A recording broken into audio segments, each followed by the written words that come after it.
Hi, എല്ലാവർക്കും നമ്മുടെ പുതിയൊരു വീഡിയോയിലേക്ക് സ്വാഗതം. അപ്പൊ ഇന്ന് കുറെ പേർക്ക് റിലേറ്റ് ചെയ്യാൻ പറ്റുന്ന തരത്തിലുള്ള ഒരു ടോപ്പിക്കിനെ കുറിച്ച് സംസാരിക്കാമെന്ന് വിചാരിച്ചിട്ടാണ് ഞാൻ വന്നത്. ഞാൻ ഇതിനെക്കുറിച്ച് ഭയങ്കര സയന്റിഫിക് ആയിട്ടോ അല്ലെങ്കിൽ മെഡിക്കൽ റിലേറ്റഡ് ആയിട്ടോ ഒന്നും പറയാനായിട്ടല്ല, എന്റെ എക്സ്പീരിയൻസസ് പറയാം. അപ്പൊ നിങ്ങൾക്ക് എന്തായാലും തോന്നും നിങ്ങളുടെ പ്രഗ്നൻസി പീരീഡ് എങ്ങനെയായിരുന്നു, കുറെയെങ്കിലും പേർക്ക് റിലേറ്റ് ചെയ്യാൻ തോന്നും. അപ്പോൾ ഇന്നത്തെ നമ്മുടെ ടോപ്പിക് എന്ന് പറയുന്നത് മൂഡ് സ്വിങ്സ് ആണ് ഡ്യൂറിംഗ് പ്രഗ്നൻസി. അപ്പൊ ശരിക്കും പറഞ്ഞു കഴിഞ്ഞിട്ടുണ്ടെങ്കിൽ മൂഡ് സ്വിങ്സ് ഉണ്ടാകുന്ന ആൾക്കാർ വളരെ ചുരുക്കമായിരിക്കുമല്ലോ പ്രഗ്നൻസി ടൈമിൽ. ഈ പ്രഗ്നൻസി ടൈമിൽ മാത്രമാണോ മൂഡ് സ്വിങ്സ് ഉണ്ടാകുന്നത്? നിങ്ങൾ എന്തെങ്കിലും ചിന്തിച്ചിട്ടുണ്ടോ?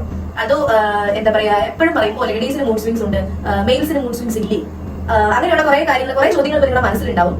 അതുപോലെ ഈ മൂഡ് സ്വിങ്സ് എക്സ്പീരിയൻസ്, അതായത് എക്സ്ട്രീമായിട്ട് എക്സ്പീരിയൻസ് ചെയ്യുന്നതിന് മുമ്പ് എനിക്ക് ഒരുപാട് ക്വസ്റ്റ്യൻസ് ഉണ്ടായിരുന്നു. ഈ മൂഡ് സ്വിങ്സ് എന്തുകൊണ്ടാണ് വരുന്നത്, ഈ മൂഡ് സ്വിങ്സ് വന്നു കഴിഞ്ഞാൽ എങ്ങനെയാണ് അതിനകത്ത് നിന്ന് റിക്കവർ ആവാൻ പറ്റുന്നത്, അല്ലെങ്കിൽ എന്താ പറയാ, ഈ മൂഡ് സ്വിങ്സ് വരുന്നത് വലിയ പ്രശ്നമാണോ, ഒരു ഡോക്ടറെ കാണേണ്ട കാര്യമാണോ, അങ്ങനെയൊക്കെയുള്ള കുറെ അധികം ചോദ്യങ്ങൾ എന്റെ ഉള്ളിൽ ഉണ്ടായിരുന്നു. അതുപോലെ തന്നെ നമ്മുടെ ഫ്രണ്ട്സ് തമ്മിൽ സംസാരിക്കുമ്പോൾ, പ്രണവിന്റെ ഫ്രണ്ട്സിന്റെ ഭാര്യമാരായാലും ഞങ്ങൾ എല്ലാവരും ഒരുമിച്ച് സംസാരിക്കുന്ന സമയത്ത് ഞങ്ങൾ ഈ മൂഡ് സ്വിങ്സിനെ കുറിച്ച് ഭയങ്കരമായിട്ട് സംസാരിക്കാറുണ്ട്. പലപ്പോഴും ഓരോരുത്തരുടെ അനുഭവങ്ങൾ അവരവരുടെ രീതിയിൽ പറയാറുണ്ട്. ഞാൻ നേരത്തെയുള്ള എന്റെ പ്രഗ്നൻസിയുടെ റിവീൽ വീഡിയോയിൽ ഞാൻ പ്രത്യേകമായിട്ട് പറഞ്ഞിട്ടുണ്ടായിരുന്നു. അതുപോലെ എന്റെ സൈൻസ് ആൻഡ് സിംറ്റംസ് എന്തൊക്കെയാണ് ഫസ്റ്റ് ട്രൈമസ്റ്ററിൽ ഉണ്ടാകുന്ന ഒരു വീഡിയോയും ഉണ്ട്. അതിനകത്ത് ഞാൻ പറഞ്ഞിട്ടുണ്ടായിരുന്നു, ഈ പ്രഗ്നൻസിയിലെ സിംറ്റംസ് ആയിക്കോട്ടെ, ഈ മൂഡ് സ്വിങ്സ് ആയിക്കോട്ടെ, എല്ലാം ഒന്നും എല്ലാവർക്കും ഒരേപോലെ അല്ല. പല ആൾക്കാർക്ക് പല രീതിയിലാണ് അത് ഉണ്ടാവുക.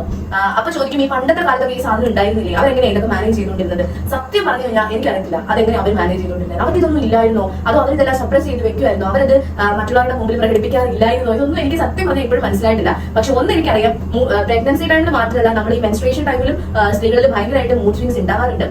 മെയിൽസിന് മൂഡ് സ്വിങ്സ് ഇല്ലാന്നല്ല ഞാൻ പറയുന്നത്, അവരിലും ഉണ്ടാവാറുണ്ട്. പക്ഷേ ഈ രണ്ട് സമയത്ത് സ്ത്രീകളിൽ ഭയങ്കരമായിട്ട് ഈസ്ട്രോജന്റെയും പ്രൊജസ്ട്രോണിന്റെയും ലെവലിൽ ഉണ്ടാകുന്ന വേരിയേഷൻസ് കാരണം കൊണ്ട് ഭയങ്കര extreme level of mood swings ഉണ്ടാകുന്ന ആൾക്കാരുണ്ട്. അപ്പൊ ഞാൻ പറയുന്നത്, എന്തായാലും അധികമായാൽ അമൃതും വിഷമാണ്. ഒന്നും എല്ലാത്തിനും ഒരു ലിമിറ്റ് ഉണ്ടാവണം. അത് കഴിഞ്ഞ് കഴിഞ്ഞിട്ടുണ്ടെങ്കിൽ അവരത് ചുമ്മാ ക്രിയേറ്റ് ചെയ്യുന്നതാണ്. ചില കുറെ അധികം ആൾക്കാർ പറയാറുണ്ട്, ചുമ്മാ എന്തോ കാര്യങ്ങളൊക്കെ നേടിയെടുക്കാൻ വേണ്ടിയിട്ടുള്ള വാശിയായിരിക്കും ഇതൊക്കെ, അല്ലാതെ ഇതൊന്നും റിയൽ ആയിരിക്കില്ല. അങ്ങനെയൊക്കെ പറയുന്ന ആൾക്കാരോട് എനിക്കൊരു കാര്യം പ്രത്യേകമായിട്ട് പറയാനുണ്ട്. ഈ മൂഡ് സ്വിങ്സ് ഉണ്ടാകുന്ന സമയത്ത് അതിനെ റിക്കവർ ചെയ്യാനുള്ള ഏറ്റവും ബെസ്റ്റ് വെപ്പൺ എന്ന് പറയുന്നത് നമ്മുടെ ഫാമിലി മെമ്പേഴ്സിന്റെ സപ്പോർട്ടാണ്. അപ്പൊ ശരിക്കും പറഞ്ഞാൽ ഇങ്ങനെ പ്രവാസികളായിട്ടൊക്കെ ജീവിക്കുന്ന ഞങ്ങളെ പോലെ ഉള്ളവരുടെ ഒരു കാര്യം എന്ന് വെച്ച് കഴിഞ്ഞാൽ, ഒരുപാട് പേര് നമ്മളെ കുറിച്ച് അഭിപ്രായം പറയാനില്ല. ഇപ്പൊ എന്റെ വീട്ടിലെ കാര്യം പറയുകയാണെങ്കിൽ, എനിക്കിപ്പോ എന്തെങ്കിലും മൂഡ് സ്വിങ്സ് ഉണ്ടെങ്കിലും അത് ടോളറേറ്റ് ചെയ്യുന്ന രണ്ട് ആൾക്കാർ എന്ന് പറയുന്നത് പ്രണവ് അച്ചുകൂടുന്നതായിരിക്കും. അപ്പൊ ഈ ഒത്തിരി ആൾക്കാർ വന്നു കഴിയുമ്പോൾ ഉള്ള പ്രശ്നം എനിക്ക് തോന്നുന്നു, ഒത്തിരി പേരുടെ എന്താ പറയുക അഭിപ്രായങ്ങൾ അവർ പറയും, അത് നമ്മൾ കേൾക്കും. അപ്പൊ നമുക്ക് ഭയങ്കരമായിട്ട് ദേഷ്യം വീണ്ടും വരും. കുറയ്ക്കണം എന്ന് വിചാരിക്കുന്നതിന് പകരം അത് നമ്മൾ എക്സാജറേറ്റ് ചെയ്യുന്നത് പോലെയാണ് ചില ആൾക്കാരുടെ കമന്റ്സ് എന്ന് പറയുന്നത്. അപ്പൊ അവരുടെ സപ്പോർട്ട് ഇല്ലായ്മയാണ് ഏറ്റവും വലിയ പ്രശ്നമായിട്ട് എനിക്ക് തോന്നുന്നത്. ഈ ടോപ്പിക് ഞാൻ എടുക്കാൻ കാരണം എന്താണെന്ന് ചോദിച്ചു കഴിഞ്ഞിട്ടുണ്ടെങ്കിൽ, ഇതിനെക്കുറിച്ച് ഫസ്റ്റ് പ്രഗ്നൻസിയിലേക്ക് ഒരു ഐഡിയ ഉണ്ടായിരുന്നില്ല. എന്റെ ശരിക്കും പറഞ്ഞാൽ പോസ്റ്റ്മോർട്ടം പീരീഡിനെ കുറിച്ച് അന്ന് എനിക്കൊരു യൂട്യൂബ് ചാനൽ ഇല്ലാത്തതുകൊണ്ടാണ് സത്യം പറഞ്ഞാൽ ഞാൻ അതിനെക്കുറിച്ച് സംസാരിക്കുന്നത്.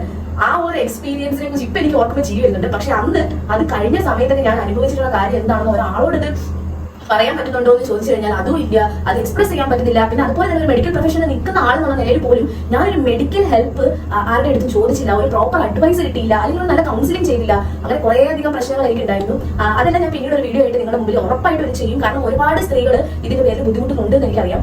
ഇപ്പൊ എന്റെ ഫ്രണ്ട്സ് വരെ അതിനെക്കുറിച്ച് പല എക്സ്പീരിയൻസസ് പറയാറുണ്ട്. അപ്പൊ എനിക്കിപ്പോ ഇങ്ങനെ ഒരു യൂട്യൂബ് ചാനൽ ഉള്ളതുകൊണ്ടും എന്തെങ്കിലുമൊക്കെ സംസാരിക്കാൻ അറിയും എന്നുള്ള ഒരു കോൺഫിഡൻസ് ഉള്ളതുകൊണ്ടും ഞാൻ അങ്ങനെ പറയുകയാണ്. അത് ഞാൻ പറഞ്ഞിട്ട് ഞാൻ മെഡിക്കലിയോ അല്ലെങ്കിൽ സയന്റിഫിക്കലി ആയിട്ടുള്ള റിസർച്ചസ് പരമായിട്ടുള്ള കാര്യങ്ങളൊന്നും അല്ല പറയുന്നത്. ഞാൻ എക്സ്പീരിയൻസ് ചെയ്യുന്ന കാര്യങ്ങൾ മാത്രമാണ് ഈ പ്രഗ്നൻസി വീഡിയോസിൽ ഞാൻ കൂടുതലായിട്ട് നിങ്ങൾ ഇത് പറഞ്ഞുകൊണ്ടിരിക്കുന്നത്. അപ്പൊ ഈ മൂഡ് സ്വിങ്സിനെ കുറിച്ച് പറഞ്ഞു കഴിഞ്ഞിട്ടുണ്ടെങ്കിൽ, ഈ മൂഡ് സ്വിങ്സ് എന്തുകൊണ്ടാണ് ഈ പ്രഗ്നൻസിയിൽ കുറച്ച് അധികം കൂടുതലായിട്ട് എല്ലാവർക്കും കാണപ്പെടുന്നത്? മെൻസ്ട്രേഷൻ ടൈമിൽ ഉണ്ടാകുന്നതിനേക്കാൾ ഡബിൾ ആയിട്ട് മൂഡ് സ്വിങ്സിന്റെ ലെവലിൽ ഓൾട്ടറേഷൻസ് ഉണ്ടാക്കാം പ്രഗ്നൻസി ടൈമിൽ. കാരണം പ്രഗ്നൻസി ടൈമിൽ ഓൾറെഡി നമ്മുടെ ശരീരത്തിൽ ഒരുപാട് ചേഞ്ചസ് ഉണ്ടാവുന്നുണ്ട്.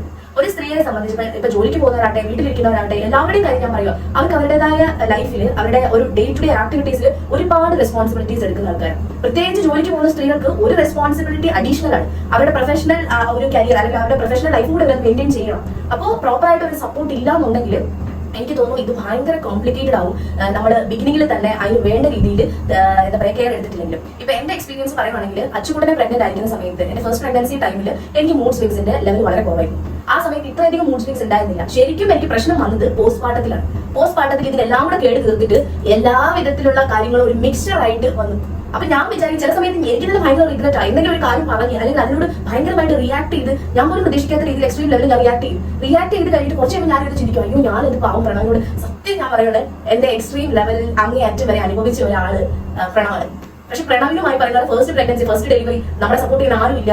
എന്താ പറയുക, നമ്മുടെ ഫ്രണ്ട്സ്, അതും എന്റെ തന്നെ ഏജോടെ എന്റെ ഒരു ഫ്രണ്ടാണ്, പ്രണവിന്റെ ഫ്രണ്ടിന്റെ വൈഫാണ് എന്റെ കൂടെ ഉള്ളത്. ഇപ്പൊ അവർക്കൊന്നും എക്സ്പീരിയൻസ് ഇല്ല ഇതിനെക്കുറിച്ച്, എന്ത് സംഭവം ആർക്കും മനസ്സിലാവുന്നില്ല. ആകെ ഉള്ളത് എല്ലാവരും കാണുന്നത് എന്താ വെച്ച് കഴിഞ്ഞാൽ, എന്തെങ്കിലും ചെറിയ ചെറിയ തെറ്റുകൾ പോലും പ്രണവ് ചെയ്യുമ്പോൾ എനിക്കത് അക്സെപ്റ്റ് ചെയ്യാൻ പറ്റുന്നില്ല. ഞാൻ ഭയങ്കര എക്സ്ട്രീം ലെവലിൽ റിയാക്ട് ചെയ്യുന്നു. ഇത് എങ്ങനെയെന്നുള്ള ക്വസ്റ്റ്യൻ മാർക്ക് ഞങ്ങൾക്ക് എല്ലാവർക്കും ഉണ്ട്. ഇത് എങ്ങനെ ചെയ്യും, എങ്ങനെ ഹാൻഡിൽ ചെയ്യും? ശരിക്കും പറഞ്ഞു കഴിഞ്ഞാൽ ഈ സമയത്ത് പേരൻസിന് വളരെയധികം ആവശ്യമുണ്ട്.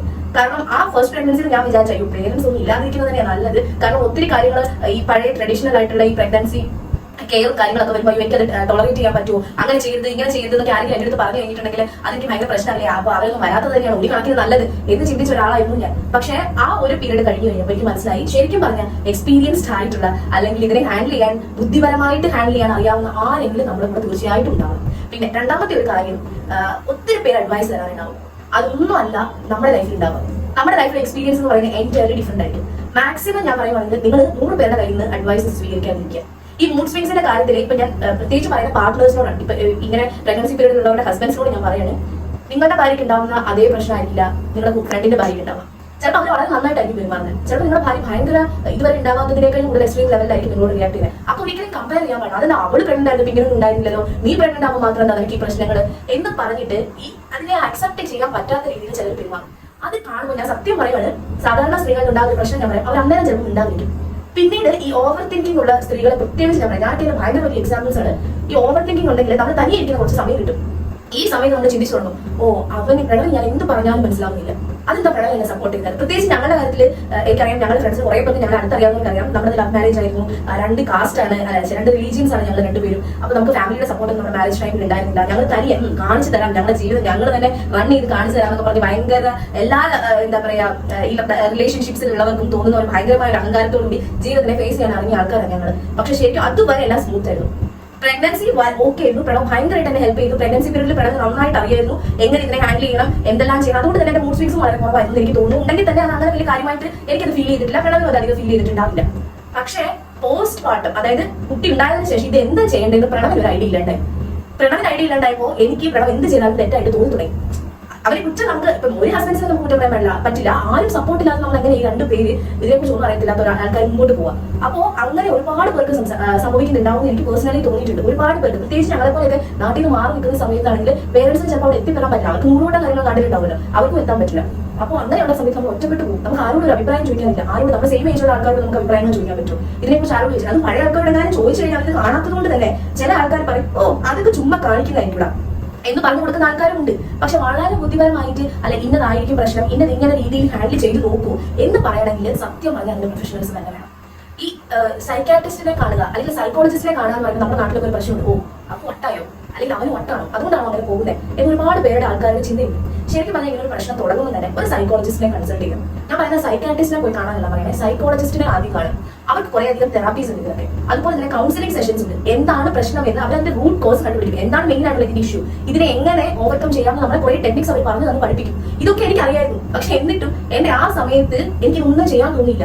എന്നെ ആരും അങ്ങനെ ഗൈഡ് ചെയ്യാനും ആ സമയത്ത് ഉണ്ടായിരുന്നില്ല. അല്ലെങ്കിൽ നീ അവിടെ പോയി ഇങ്ങനെ ഒരു ഡോക്ടറെ കണ്ടു നോക്ക് എന്ന് പറയാൻ ഉണ്ടായിരുന്നില്ല. അതുപോലെ തന്നെ കുറച്ച് ലേറ്റ് ആയിട്ടാണെങ്കിൽ ഞാൻ ഇതിനെക്കുറിച്ച് ഒരു സജഷൻ പറഞ്ഞു അത് അക്സെപ്റ്റ് ചെയ്യാനുള്ള അതിന്റെ പ്രണയം ഉണ്ടായിരുന്നില്ല. കാരണം ഞാൻ ഇതിന്റെ സൈക്കോളജിസ്റ്റിന്റെ ആവശ്യം നമുക്ക് തന്നെ മാനേജ് ചെയ്യാന്നല്ലേ ഉള്ളൂ. അങ്ങനെ ഒരു തോട്ട് പ്രോസസ് നമ്മുടെ എല്ലാ മനുഷ്യർക്കും ഉണ്ട്. ഞാൻ പറയുന്നത് സാധാരണക്കാരെ എല്ലാ മനുഷ്യർക്കും ഉണ്ട് ഇങ്ങനെ ഒരു കാര്യം. അതെന്തിനാ നമ്മൾ അവരുടെ അടുത്ത് പോകുന്നത്, അത് നമുക്ക് വട്ടൊന്നുമില്ലല്ലോ, പിന്നെ നമ്മൾ പോകുന്നതെന്ന് വെച്ചാൽ ഇത് അതിന് വേണ്ടിയിട്ടല്ല, വട്ടുണ്ടെന്ന് പറയാനായിട്ടുമല്ല. എന്താ പറയാ, ഇത് ട്രീറ്റ് ചെയ്തില്ലെങ്കിലാണ് ഇത് നമുക്ക് ഒരിക്കലും തിരിച്ചു വരാൻ പറ്റാത്ത രീതിയിലേക്ക് നമ്മൾ പോകുന്നത്. ശരിക്കും പറഞ്ഞാൽ അതാണ്. അപ്പോഴാണ് മെഡിക്കേഷൻ എടുക്കേണ്ട അവസ്ഥ വരുന്നത്. പിന്നെ ഈ ഫിലിമിലൊക്കെ കാണുന്ന പോലെ ഷോക്ക് എടുക്കാന്നൊക്കെയുള്ള പരിപാടി ഉണ്ടല്ലോ, അതൊക്കെ അങ്ങ് എക്സ്ട്രീം ലെവലാണ്. ഇതൊന്നും നമ്മൾ ആദ്യം ഈ കൗൺസിലിംഗ് തെറാപ്പീസ് ഒന്നും ചെയ്തില്ലെങ്കിൽ നമുക്ക് പിടിച്ചാൽ കിട്ടാത്തൊരവസ്ഥ വരും. ആ സമയത്താണ് ഇതൊക്കെ ഉണ്ടാവുന്നത്. അപ്പൊ ഞാൻ പറയുന്നത് എന്താണെന്ന് വെച്ചിട്ടുണ്ടെങ്കിൽ മൂഡ് സ്വിങ്സ് ഉണ്ടാവാൻ ചാൻസ് ഉണ്ട്. സാധാരണഗതിയിൽ പ്രഗ്നൻസി ടൈമിൽ ഉണ്ടാവാൻ ചാൻസ് ഉണ്ട്, പ്രഗ്നൻസി കഴിഞ്ഞിട്ടും ഉണ്ടാകാനുള്ള ചാൻസ് ഉണ്ട്. നിങ്ങളുടെ കയ്യിൽ കിട്ടുന്നില്ല അല്ലെങ്കിൽ നിങ്ങൾക്ക് ഇതിനെ പ്രോപ്പറായിട്ട് ഹാൻഡിൽ ചെയ്യാൻ കിട്ടുന്നില്ല എന്നുണ്ടെങ്കിൽ ദയവ് ചെയ്ത് ഒരു നല്ല പ്രൊഫഷണലിനെ കാണുക, ഒരു സൈക്കോളജിസ്റ്റിനെ പോയി കാണുക.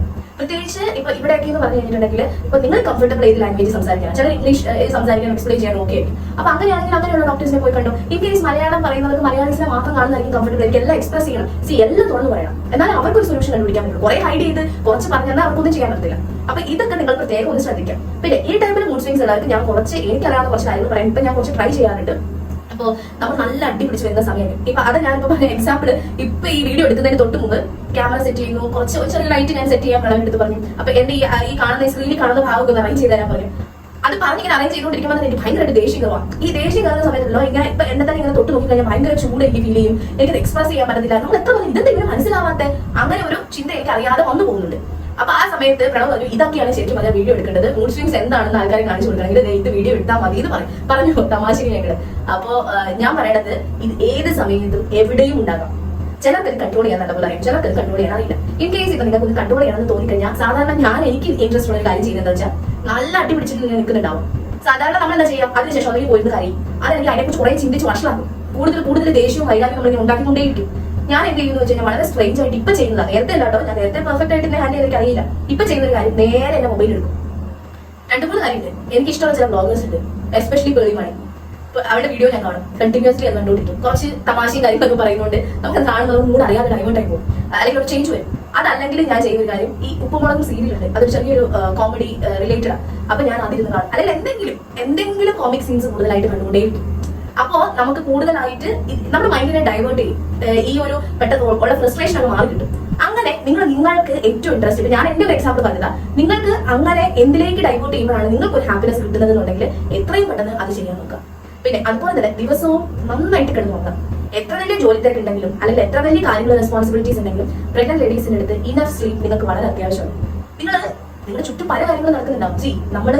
നമ്മൾ ചെയ്തില്ലെങ്കിൽ മാത്രം ഇവിടെ ഈ ലോകം ഇടിഞ്ഞു പോകില്ല. നാളെ നമ്മൾ ഇല്ലാണ്ടായാലും ഈ ലോകം ഇങ്ങനെ തന്നെ പോകില്ലേ. അപ്പൊ ഞാൻ ചോദിക്കുന്നത്, നിങ്ങൾക്ക് വേണ്ടി കെയർ എടുത്തില്ലെങ്കിൽ വേറൊരാൾക്ക് നിങ്ങളുടെ കാര്യങ്ങൾ നോക്കാനായിട്ട് പറ്റില്ല. എനിക്ക് അങ്ങനെയാണ് ഫീൽ ചെയ്തിട്ടുള്ളത്. 100 വട്ടം നമ്മൾ വിചാരിക്കും മറ്റുള്ളവർ നമ്മളെ ടേക്ക് കെയർ ചെയ്യും, പക്ഷെ അതൊരിക്കലും ഉണ്ടാവില്ല. അവർക്ക് ചെയ്യുന്ന ഒരു ലിമിറ്റ് ഉണ്ട്. നമ്മൾ സ്വന്തമായിട്ട് നമ്മുടെ കാര്യങ്ങളിൽ മാനേജ് ചെയ്യാൻ പഠിക്കാം. അതുപോലെ തന്നെ സെൽഫ് കെയർ വളരെ ഇമ്പോർട്ടന്റ് ആണ്. ചിലർക്ക് മേക്കപ്പ് ചെയ്തത് ഭയങ്കര ഇഷ്ടമായിരിക്കും ഈ സമയത്തൊക്കെ. ചിലർക്ക് ഇതിനോട് തീരെ ഇൻട്രസ്റ്റ് ഉണ്ടാവില്ല. ഇപ്പൊ എന്നെ സംബന്ധിച്ചാണെങ്കിൽ ഞാൻ ചുമ്മാ ഇങ്ങനെ ഓരോ സാധനങ്ങൾ മുഖത്തിട്ടുകൊണ്ടേയിരിക്കും. എനിക്ക് തോന്നുന്ന പോലെയൊക്കെ ഞാൻ ഇങ്ങനെ നോക്കിട്ട് എനിക്കറിയാം ചിലപ്പോൾ മുഖം ചീത്തയായി പോകുമായിരിക്കും, അങ്ങനെയൊക്കെ ഉണ്ടാവും. ചിലപ്പോൾ ചില സിറം പുതിയ കിട്ടുന്നതായിരിക്കും, അതുകൊണ്ട് അപ്ലൈ ചെയ്ത് നോക്കും. പിന്നെ കുറച്ച് മേക്കപ്പ് ഒക്കെ ഇട്ട് നോക്കും. പിന്നെ കൂടുതൽ ഇപ്പൊ നിങ്ങൾ വീഡിയോ കാണുന്നതിന്റെ ലിപ്സ്റ്റിക് എനിക്ക് ഏറ്റവും ഇഷ്ടമുള്ള ഒരു സംഭവമാണ് ലിപ്സ്റ്റിക്. അതും ഇങ്ങനെ ഹൈലൈറ്റിംഗ് കളറിൽ പ്രത്യേകിച്ച് ഫോട്ടോസ് ഒക്കെ നല്ല ഭംഗിയായിരിക്കും കാണാൻ വേണ്ടിയിട്ട്. അപ്പൊ അതുകൊണ്ട് അതൊക്കെ ഇടുക. ഞാൻ എന്നെ തന്നെ ഇപ്പൊ ഡൈവേർട്ട് ചെയ്യുന്ന ഇങ്ങനെ ചില ആക്ടിവിറ്റീസിലാണ്. പിന്നെ കുറെ അധികം ബുക്കിന്റെ കളക്ഷൻസ് ഉണ്ട്. അതും നേരത്തെ എനിക്ക് ചെറിയതായിരുന്നു. ഞാൻ മേടിക്കുമ്പോൾ ഒരു ഇംഗ്ലീഷ് ബുക്സ് ഒക്കെ മേടിക്കും. ഇപ്പൊ ഞാൻ വായിച്ചിട്ട് മറിച്ച് കാണിക്കാന്നൊക്കെ പറഞ്ഞിട്ട് ഭയങ്കര ജാടയൊക്കെ എടുക്കും. കുറച്ച് ഇംഗ്ലീഷ് ബുക്സ് ഒക്കെ മേടിക്കും. അങ്ങനെ മേടിച്ച് ഹാഫ് വായിക്കാതെ കിട്ടിയ ഒരുപാട് ബുക്സ് ഉണ്ട്. പക്ഷെ പ്രണവിന്റെ ബുക്ക് കളക്ഷൻ എന്ന് പറഞ്ഞാൽ എനിക്ക് പൊതുവെ ഇഷ്ടമാണ്. പ്രണവിന്റെ നല്ല കുറെ മലയാളം നോവൽസ് കാര്യങ്ങളൊക്കെ നല്ല നോവൽസ് ഉണ്ട്. കുറച്ച് ഫേമസ് ആയിട്ടുള്ള നോവൽസ് ഒക്കെ ഉണ്ട്. അതൊക്കെ പ്രണവ് മേടിക്കും. അങ്ങനെ ഞാൻ വായിച്ച് മലയാളം നോവൽസ് വായിച്ചു തുടങ്ങി. അങ്ങനെ കുറെ അധികം ഇൻട്രസ്റ്റിംഗ് ആയിട്ടുള്ള കാര്യങ്ങൾ ഞാൻ തന്നെ ചെയ്തു തുടങ്ങി. പിന്നെ ഏറ്റവും കൂടുതൽ എനിക്ക് സന്തോഷം തരുന്ന ഒരു കാര്യം എപ്പോഴും, അത് പ്രഗ്നൻസി ആയാലും അല്ലെങ്കിലും എന്റെ ജോലി ഞാൻ പറയുന്നത് സാധാരണ നഴ്സുമാരും ചെയ്യുന്നത് പോലെ പേഷ്യന്റ് കെയറിൽ ഭയങ്കര ഡെഡിക്കേറ്റഡ് ആണ് ഞാൻ നല്ലാട്ടോ പറയുന്നത്. പേഷ്യന്റ് കെയറിൽ അത്ര ഡെഡിക്കേറ്റഡ് ഒന്നും അല്ല. അത് ഡെഡിക്കേറ്റഡ് ആയിട്ട് ചെയ്യുന്നവരെ ഞാൻ എന്താ പറയുക ഭയങ്കരമായിട്ട് അപ്രീഷിയേറ്റ് ചെയ്യുന്നു. അവർ ഭയങ്കര വലിയ കാര്യമാണ് ചെയ്യുന്നത്. പക്ഷെ ഞാൻ എന്റെ ജോലി എന്ന് പറഞ്ഞു കഴിഞ്ഞിട്ടുണ്ടെങ്കിൽ ഈ പേഷ്യന്റ് കെയർ എന്ന നഴ്സുമാരുടെ എഡ്യൂക്കേറ്റഡ് ആയിട്ടാണ് ഞാൻ വർക്ക് ചെയ്യുന്നത്. അപ്പൊ ഈ ക്ലാസ് എടുക്കുന്ന കാര്യം ഭയങ്കര ഇൻട്രസ്റ്റ് ആണ്. രാവിലെ മുതൽ വൈകുന്നേരം വരെ നിങ്ങൾ കണ്ടിന്യൂസ് ആയിട്ട് അങ്ങനെ ക്ലാസ് എടുക്കാൻ പറഞ്ഞാൽ ഞാൻ എടുക്കും. ഞാൻ അതിനുവേണ്ടി കഷ്ടപ്പെടും. അതെന്റെ ഏറ്റവും വലിയ ഇൻട്രസ്റ്റ് ഉള്ള ഏരിയ. അപ്പൊ ഞാൻ അതിൽ കൂടുതൽ എനിക്ക് ക്ലാസ്സസ് എടുക്കണം ഒരു ആഗ്രഹമുണ്ട്. അല്ലെങ്കിൽ വർക്ക് ചെയ്യുന്ന സമയത്ത് ഞാൻ മാക്സിമം എൻഗേജ്ഡ് ആയിരിക്കും. ഓരോ കാര്യങ്ങൾ ചെയ്തുകൊണ്ടേയിരിക്കും, അല്ലെങ്കിൽ ഇങ്ങനെ ഓരോന്ന് നോക്കിക്കൊണ്ടിരിക്കും. അങ്ങനെ കുറെ കാര്യങ്ങൾ ചെയ്യും. ഞാൻ അങ്ങനെ കുറെ അധികം ടൈം അങ്ങനെ ഒരു റിലാക്സേഷൻ അല്ലെങ്കിൽ സ്ട്രെസ് ബസ്റ്റർ ആയിട്ട് ഉപയോഗിക്കുന്ന ഒരാളാണ്. പിന്നെ ഇഷ്ടമുള്ള ഫുഡൊക്കെ കഴിക്കുക.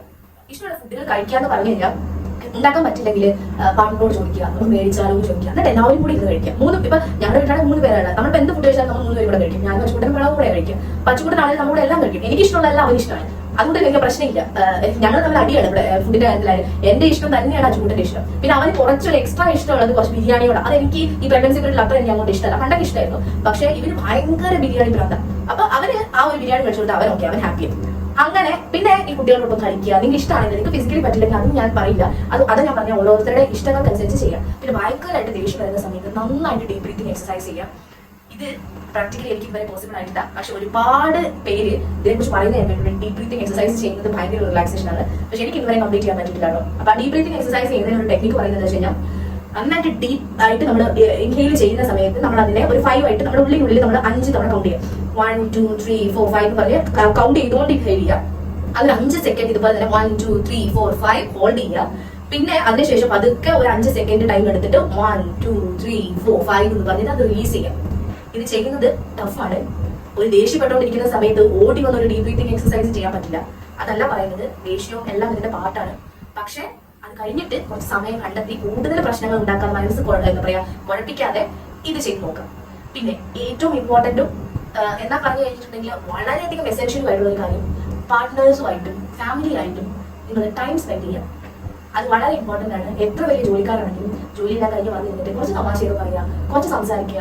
ഭർത്താക്കന്മാരാണെങ്കിൽ ദൈവം നിങ്ങൾ ചോദിക്കുക നിങ്ങൾക്ക് എന്തെങ്കിലും വേണോ, അല്ലെങ്കിൽ നിങ്ങൾക്ക് എന്താ ഇൻട്രസ്റ്റ് ഉള്ള കാര്യങ്ങളെ കുറിച്ച് കൂടുതലായിട്ട് സംസാരിക്കാം. പിന്നെ ഒരു കാര്യം പോയിട്ട് ഇപ്പോൾ പറയണതെന്ന് വെച്ചാൽ നമ്മുടെ ചുറ്റും ചില ആൾക്കാരെ നമുക്ക് നെഗറ്റീവ്സ് മാത്രം ഇമ്പോസ് ചെയ്യുന്ന ചില ആൾക്കാരുണ്ടാവും. അങ്ങനെയുള്ള ആൾക്കാരെ മാക്സിമം ഈ പീരീഡിൽ അവോയ്ഡ് ചെയ്ത് നിർത്താം. എന്ന് വെച്ചാൽ മൊത്തമായിട്ട് അവരെ വേണ്ടാതെ ലൈഫിൽ കളയണമെന്നല്ല ഞാൻ പറയുന്നത്. അവര് പോലും അറിയരുത് നമ്മൾ അങ്ങനെയുള്ളവരെ മാറ്റി നിർത്തുന്നു. അവരെ വേദനിപ്പിക്കാതെ എന്നാൽ നമുക്ക് അവരോട് എക്സ്പ്രസ് ചെയ്യാൻ പറ്റില്ല. നിങ്ങൾ പറയുന്നത് എനിക്ക് ഭയങ്കര നെഗറ്റീവ് ആയിട്ടാണ് തോന്നുന്നത്, അങ്ങനെ പറഞ്ഞു കഴിഞ്ഞാൽ ചിലപ്പോൾ എല്ലാവർക്കും മനസ്സിലാവുന്നില്ലല്ലോ. അപ്പൊ നിങ്ങൾക്ക് ചെയ്യാൻ പറ്റുന്ന ഒരു കാര്യം എന്താ വെച്ച് കഴിഞ്ഞാൽ പതുക്കെ ഇപ്പൊ കോൾസ് ആണെങ്കിൽ ആ കോൾസ് അവോയ്ഡ് ചെയ്യാൻ നോക്കുക. അതല്ലെങ്കിൽ ഇപ്പോൾ ആ ആൾക്കാർ കണ്ടിന്യൂസ്ലി വന്ന് സംസാരിക്കുന്നതാണെന്നുണ്ടെങ്കിൽ അങ്ങനെയുള്ള ആൾക്കാരുടെ പതുക്കെ ഒഴിഞ്ഞു മാറി നിൽക്കുക. ഇങ്ങനെയുള്ള കാര്യങ്ങളൊക്കെ ഒന്ന് ട്രൈ ചെയ്ത് നോക്കും. അപ്പൊ എനിക്ക് തോന്നുന്നു കുറെയൊക്കെ മൂഡ് സ്വിങ്സ് മാറും എന്നാണ് എനിക്ക് തോന്നുന്നത്. ഇതൊക്കെ ഞാൻ ട്രൈ ചെയ്തിട്ടുള്ള ടിപ്സും അല്ലെങ്കിൽ ഞാൻ ഫോളോ ചെയ്യുന്ന രീതികളുമാണ്. നിങ്ങൾ സത്യം പറഞ്ഞു കഴിഞ്ഞാൽ ഒരു കുട്ടി ഉണ്ടാകാന്ന് പറഞ്ഞു കഴിഞ്ഞിട്ടുണ്ടെങ്കിൽ ഒരു അമ്മയുടെ മാത്രം അല്ലെങ്കിൽ ഒരു ലേഡിയുടെ മാത്രം റെസ്പോൺസിബിലിറ്റി അല്ല, അതൊരു ഹസ്ബൻഡിന്റെ അല്ലെങ്കിൽ അച്ഛൻ്റെ കൂടെ റെസ്പോൺസിബിലിറ്റി ആണെന്ന് മനസ്സിലാക്കുക. എല്ലാം ഒരു സ്ത്രീയുടെ തലയിൽ തന്നെ വെച്ച് കൊടുക്കാറില്ലേ, കുറേയൊക്കെ നിങ്ങൾ കൂടെ ഷോൾഡറിൽ എടുക്കാൻ ശ്രമിക്കുക. ശരിയാണെങ്കിൽ ഒരു സ്ട്രെസ്ഫുൾ ടൈമാണ് രണ്ടു കൂട്ടർക്കും. അപ്പോൾ രണ്ടുപേരും അങ്ങോട്ടും ഇങ്ങോട്ടും അത് സഹായിച്ചു നിങ്ങൾ നോക്കുക, ഒരുപാട് ചേഞ്ചസ് ഉണ്ടാവും. ഇതൊക്കെ എനിക്ക് തോന്നിയ കാര്യങ്ങളാണ് ഞാൻ പറഞ്ഞത്. വീണ്ടും പറയുന്നു, നിങ്ങൾ ബോർ അടിപ്പിച്ചിട്ടുണ്ടെങ്കിൽ തീർച്ചയായിട്ടും എന്നോട് ക്ഷമിക്കാം. അപ്പോൾ എനിക്ക് വീഡിയോ ഇഷ്ടപ്പെട്ടിട്ടുണ്ടെങ്കിൽ നിങ്ങൾ ലൈക്ക് ചെയ്യുക, ഷെയർ ചെയ്യുക, അതുപോലെ തന്നെ ഈ ചാനൽ സബ്സ്ക്രൈബ് ചെയ്യുക. ഇപ്പോൾ ഷോർട്സും കാര്യങ്ങളൊക്കെ ഞാൻ വളരെ കുറച്ചാണ് ഇടുന്നത്, അധികം സമയമൊന്നും കിട്ടാറില്ല. അതുപോലെ നിങ്ങൾ തിരക്ക് കാരണം കൊണ്ട് ഞാൻ വളരെ കുറച്ചാണ്, വ്യൂസ് കാര്യങ്ങളൊക്കെ കുറവാണ്. അപ്പോൾ ഈവൻ ഷോർട്സ് കാണുന്നവർ പോലും ഈ ചാനൽ സബ്സ്ക്രൈബ് ചെയ്യാതെ കാണുന്നുണ്ട്. സബ്സ്ക്രൈബ് ചെയ്യാൻ പറ്റുന്നവരൊക്കെ സബ്സ്ക്രൈബ് ചെയ്യാം. ഒത്തിരി ബോറിംഗ് ആയിട്ട് തോന്നിയില്ലെങ്കിൽ തീർച്ചയായിട്ടും വേറെ വീഡിയോസ് കാണുക, സപ്പോർട്ട് ചെയ്യുക. അപ്പം എല്ലാവർക്കും ഇന്നത്തേക്ക് ബൈ ബൈ. അപ്പം നല്ല ഇൻട്രസ്റ്റിംഗ് ആയിട്ടുള്ള ഒരു നെക്സ്റ്റ് ടോപ്പിക് വേണ്ടി ഞാൻ തീർച്ചയായിട്ടും വരും. ഇപ്പൊ ഇതിന്നിങ്ങനെ പറഞ്ഞ് സംസാരിക്കാനേ പറ്റുന്നുള്ളൂ, കൂടി നടന്ന വീഡിയോസ് എടുക്കാനും എഡിറ്റ് ചെയ്യാനൊന്നും പറ്റുന്നില്ല. അപ്പൊ ഇതിനും എഡിറ്റിങ്ങും കുറച്ച് കുറവാണ്, അതുകൊണ്ടാണ് ഞാൻ ഇങ്ങനെ ചെയ്യുന്നത്. അപ്പോൾ എല്ലാവർക്കും ബൈ.